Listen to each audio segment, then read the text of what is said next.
Hi everyone, Ryan here, Ion Capital Solutions. Hope you're doing well. Today I want to talk to you about stacking the gold. What's the gold, you might ask? Your leads, okay? Not the data. There's a big difference between leads and data.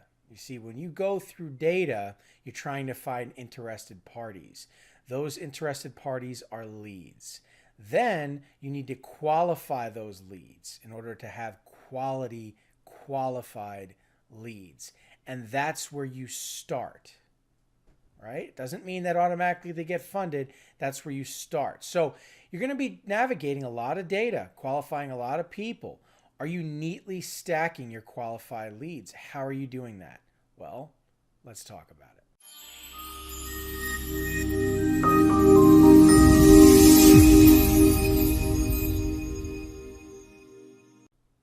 Okay, so let me walk you through one of the tools that we provide to our students. Okay, we call it our tracker and client list. Now, we're not going to be going over the tracker side of things, but we are going to be looking at our client lists. So, if you are a person who utilizes post-its, notebooks, napkins, crayons, throw it away, stop. That is not how you organize yourself. Okay? Notebooks just stack and stack and stack, and it's a nightmare to navigate. I don't care if you put a bookmark in there, it's not the right way to do it. Okay? Post-its are for quick reminders. You know, you have a few post-its taped onto your, or pressed onto to the bottom of your screen or whatever on your wall. You don't want stacks and stacks and stacks of post-its. You would think that's common sense, but you'd be surprised how many people I came across in the industry that had that was their workflow. Stacks of notebooks, post-its everywhere. That was their system, and it was a disorganized mess. And anybody in sales who deals with a lot of data, anyway, you see where I'm going with this, right? So this is our client lists, and our students get copies of this. Now you have your book, right? Meaning your qualified clients. So anybody who has submitted an application, you're negotiating, right? Anybody who's funded a deal, these are your clients. Anybody where the deal has died goes in your dead deals. Now this is your book of business. It's extremely important that you take care of these people, because this is where your residual income comes from, your renewed income, your eventually referrals. This is your network. You have to take good care of these people, and you don't want these people to be mixed up with others. In other words, you don't want your clients to be mixed in with your dead deals, right?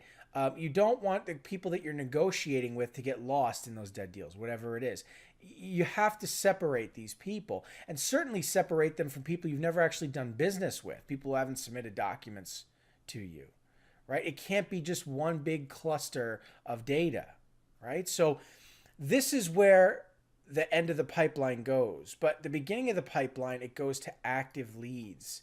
And this is where we input people that were active or interested, leads, not data, leads, people who are interested in talking to us.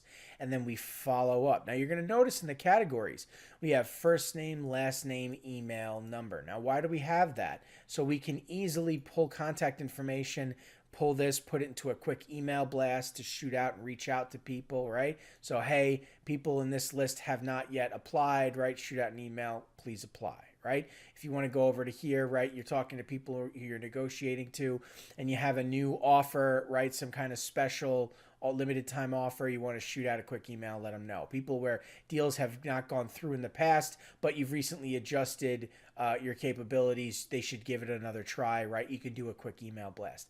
It's all about how you organize yourself and how quickly and effectively you can re-engage these people. But anyway, in your active leads, you want to know, when did you send out the application link, right? How long has it been? And where did the lead come from, right? We're leveraging our leads online, right? So where did it come from? Notes. When was the last time you spoke to that person and when? Now, imagine filling up this list with just hundreds of people, thousands of people. What do you do with that data? How do you navigate that data, right? Well, active leads means active. If they're not active and they're not responsive, you move them over to cold, right? You do some follow-ups, whatever. This is where the garbage basically goes. At a certain point, you want to scrub that data. If you don't want to scrub that data, you want to keep it, you just leave them cold, you can go ahead and do that, right? But active it's got to be warm. It's got to be people you're talking to. So how do you navigate, right? Well, it's called a find function. Control F on a keyboard on a PC or Command F on a Mac brings up your find function. And so it'll search the spreadsheet for data, names, namely, right? So John Doe, right? If I had, Doe here is the last name, right? And I scroll to the top, and what's going on with John Doe, right? I just type in the word Doe or the name, Doe, and it lights up. There it is. Same thing for dates. If I wanted to put in a date, 4/1, what are my calls for the day, right? And I want to scroll up, and I go here. Oh, today, so it's the first. Okay, what do my calls for the day look like? Well, let me hit enter. Bang, it just lit up, right? So it's very easy to quickly navigate. So what happens? Oh, I have 15 different callbacks to make, right, on the first. I know how to do that, right? What's going on with John Doe? I know how to find that person. This is how we manage ourselves, and we need to micromanage ourselves.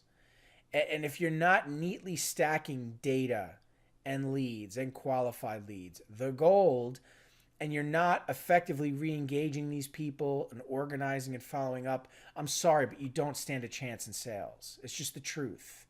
You've got to be able to do these things, and there's no better way to do it than with a spreadsheet. Okay, and why use Microsoft Excel when you could use Google Sheets? It's online, it's free, it comes with your free Google account. It's a very straightforward kind of thing. You could download the app on your phone, your iPad, access it from wherever you go, a friend's house, just log into your Google account. It's a very straightforward kind of thing. This is how you organize yourself, right? Same thing with email blasts, right? Here's your lists of people, of emails. You want to do some email blasts, you want to pull some names over, right? Drag them and drop them in here and do a quick check, right? So here we have a check. So if I put in, info@ioncapitalsolutions.com, and I, later down in the list put another one in there, it would light up. It would let me know, oh, I have a duplicate, right? Let me delete that so you don't have any duplicates, right? So another useful tool. Anyway, it's all about how you organize yourself, how you stack the gold neatly. People who are experienced in this industry, people who achieve success in this industry, they've learned these lessons. They understand these things, right? It's all about your book of influence, your book of business, your sphere of influence, your network. Are you taking care of that? That's your gold. Gold stacks. How neatly are you stacking your gold? Are you taking care of your book of business? If you are, it'll treat you well. All right. Anyway, that's going to do it for this video. Thanks so much for your time. I'll catch you in the next one.